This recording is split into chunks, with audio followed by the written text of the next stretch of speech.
How you doing? How is Miami?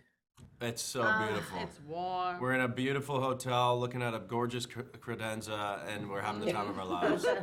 Is that the ocean behind you, or is like Yeah. Oh, Unfortunately, it's yeah. behind us, That's yes. behind Yeah, us. we're diving in immediately. that's cool. That's cool. So congratulations for the movie and for being part of the Marvel Cinematic Universe. Well, there's two newbies. There's one veteran here. So, but it's, but yeah, but the movie is very good. So I would like to start with Hannah because seniority and all that. So what what what can you tell about like the I mean, this is the second time you're portraying like Avatar, right? Ghost. Hmm. Yeah. So now she has evolved. I mean, she's more like she's way more confident. She's more powerful. That was an interesting evolution for you, probably. Yeah, it was a very interesting like evolution. There was, it was interesting coming into this because I was making sure, and Jake and I were making sure that I'm not taking that old Ava Star from Ant-Man and the Wasp, and then kind of bringing her into this movie. This is, time has moved, time has shifted. She has, yes, evolved, and she's definitely stronger and more powerful than ever. She's in control of herself. She's got this kind of brutality about her and this kind of like this new posture and this new stance, and it's a kind of control. It's like a different rhythm of a character because before she was this kind of flickering, volatile kind of ball of pain that was not in control of herself and making really bad, immature decisions, and selfish ones for her survival. Whereas in this movie, where we find her, she's kind of in a very assassin-like, direct, confident, and kind of no nonsense, with her. But I mean, she's got a hard shell as well, and her guard is very much up. So it's an Yeah. interesting start in the movie of how on earth she's going to let that guard down. So you mentioned the stunts, and then you do have some amazing fighting scenes in here. Yeah. I mean, all the fighting scenes in the movie are like are great. They don't feel like saturated by CGI like in other movies, so that's cool.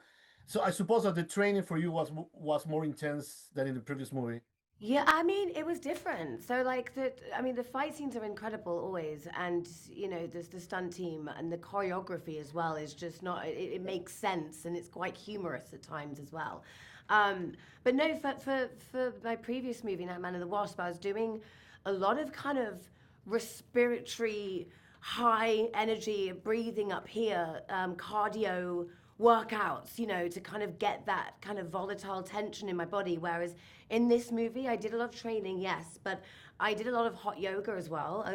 That was kind of my go to because I kind of discovered that this kind of new control of breath and a different poise and a different way of like strengthening the core from the inside out with kind of this control of my body was like a different way of like actually just kind of a rhythm of my training process, which kind of got me into this kind of feeling when I was in that suit, and that strength was kind of coming from within rather than the kind of panting of training that I did before. Sure, sure, sure. So let's start with the new guys in town now. Starting with Louis. Louis, I mean, the first time in a Marvel movie, but wow, this is like very, very interesting. I mean, your character, he can be seen as a villain, an anti-hero, good guy, all at the same time, and he got like some very like complex like psychological issues. I mean, because this movie explores like trauma and mental health issues and all that. But how was, I mean, how was preparing for these characters? It has to be like because it is very intense. And I don't know, Salem's Lot probably prepare you a little bit in terms of doing something so intense, or are you like, or is your decision that you want to be part of these like complex roles? Yeah, no, I mean, I think it's a good challenge. It's never fun to do the same thing twice. I know that I'm playing Bob for a second time, but he's incredibly different. And there are so many layers to him, and that's what's so exciting and enticing is right throwing yourself in there and seeing if you can swim. And luckily, surrounded by the best support and part of like an incredible ensemble of some of the best. So I was very supported in that way. But yeah, he goes through so many different phases. I mean, you watch him kind of go through the labyrinth of his own mind. When you first meet him, he's kind of just this fish out of water who just finds himself amidst this kerfluffle that he's trying to figure out why he's there and where he needs to be and what his purpose is. And then throughout the course of the film, all of these velvet curtains kind of get drawn up and you kind of get to see many different shades. And so as an actor to be able to try and portray all of those is like, yes, challenging, but also keeps you really engaged and invested, and you don't spend a second where you're not thinking about it, Did you have to read some like books or something related to like mental health or people with like Yeah, issues? yeah. I mean, I was a social work major in college, actually, which turned out to be very informative for the whole experience. And then, I think, what this movie does as a whole and it tries to do is kind of loosen the rhetoric around, or maybe the taboo nature of some of these topics and kind of open it up. And so, obviously, I think everyone, deals with some degree of what we're discussing in here, within mental health. And so that, I didn't need to read books about that. I had firsthand experience, Because a friend of mine that watched the movie too, he was saying, okay, this idea of the darkness, the internal darkness that you can spread to the world is just part of, I don't know, he mentioned like Carl Jung or something that I don't know. Yeah, yeah. It was like some specific references to, in psychological terms to this. Yeah. Jake and I were constantly philosophizing in every kind of like quiet moment, and it's such kind of beautiful and subtle symbolism throughout the whole thing that I think it handles very well. And the relationship of the character with like with Florence character is essential here, right? In terms of how they're able to help each other. Yeah. And of course, I gave you the chance to interact a lot with her in order to build this very emotional scenes. So how was working with her and through these like difficult scenes, these emotional, very intense emotional moments. Yeah, I mean, luckily, like she's like the most fun, easiest person to get along with, and you instantly, find a connection with her. And so these topics were very surprisingly like easy to kind of talk to her about, and so it came in a very easy way. Also, she's just one of the best actors alive. So you just being reactive and being present with her, can kind of garner a lot of stuff that you maybe couldn't plan or predict, which is part of the beauty of it and part of how Jake designed, how this set operated. Was it left room for that and left room for those little gems to be uncovered. And so, yeah, it was many variables kind of came into those sequences, but yeah, finding that kinship between them was very important. And if that didn't work, we would have had a problem on our hands, I think. And it was probably good too that the movie has a lot of sense of humor, because I suppose that after like those complicated scenes when they say we now cut or whatever, I mean, you guys have the chance to just like relax a little bit and say, okay, let's just. Well, you were probably making jokes and stuff. I don't know. Yeah, Oh, I mean, we were laughing a Yeah. lot. Even when you've just Yeah. kind of done a very intense scene, like it's in the behind the scenes of the movie. We really did bond and we really did laugh, and like you say, like if you don't laugh you cry, if you don't cry you laugh. And I think definitely like there was a lot of humor in this movie, and I think as well with our characters we found for me with Ghost, like it was interesting to try and find where is Ghost funny, like because she's not trying to be funny, it's the humor, the comedy, but it naturally just kind of came with everybody. And Wyatt and David had this amazing ability to improv as well, and just kind of try new things out, which kind of. Oh, so you did that. The director gave you the chance. Yeah, There's there's a couple of moments in the movie where the scene is just completely improv. It was Oh, all right, of that's us cool. just improv. Yeah, it was and that got such a great response as well. Like the audience were laughing at that specific bit. But also as well, I feel like we all just really have ownership of our characters. You know, we the isms and what we say, and that finding that funny is something that we kind of really suggest. And Jake was really open to that in the rehearsal process as well. Just kind of like, Jake, can we try that? Can we try that? Can I think my character would do this, or in the moment, you know, things can change and maneuver as well. But yeah, it was a beautiful process to find that comedy and humor as well in such a dark themed movie.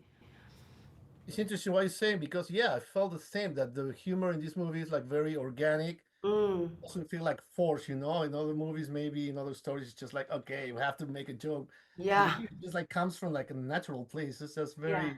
Yeah, it's a hard thing to do, and I think that like also having one of the central like villains and whatever your position you might call it, whether it's henchman or partner in crime or challenger, like be this duo of like comedic titans, like but then also really ground the stakes of the film was such a tightrope walk that these two got to do, and that was one of my favorite storylines of the whole film to watch. Yeah. Geraldine, I'm not forgetting about you. I'm seeing you. So thank you for your patience. You portray like Valentina's personal assistant, and Valentina is certainly not a good person by any means. But your character Mel, she's not necessarily bad. Maybe she's confused or something. She's confused, I think. Yeah, it's confusing. I think, you know, Valentina is a very impressive woman. She's very powerful and successful, and I think Mel is very ambitious and kind of knows that she has this like capacity for greatness, just isn't quite sure where to place that. And I think Mel kind of represents the younger generation that, you know, you want to make a good impact in the world and operate in a way that is morally aligned and ethical, and Valentina kind of, you know, is that old guard that makes it hard to do that. Yeah. So maybe it can be seen as, you know, something that is telling people, young people, you have a good heart, you have good intentions, but be careful. Who do you work for, and who do you get? I mean, be careful with your bosses or something like that, you know, because they can take it to some dark places, literally. Yeah, that's it. I think, cautionary tale. Cautionary tale. And I was working with Julia Dreff. She's a force of nature. So Oh my God. I mean the character, but I mean she is strong. So yeah, she could be like very intimidating too. I think it was pretty easy for me to step into kind of being intimidated by my boss, played by my personal hero.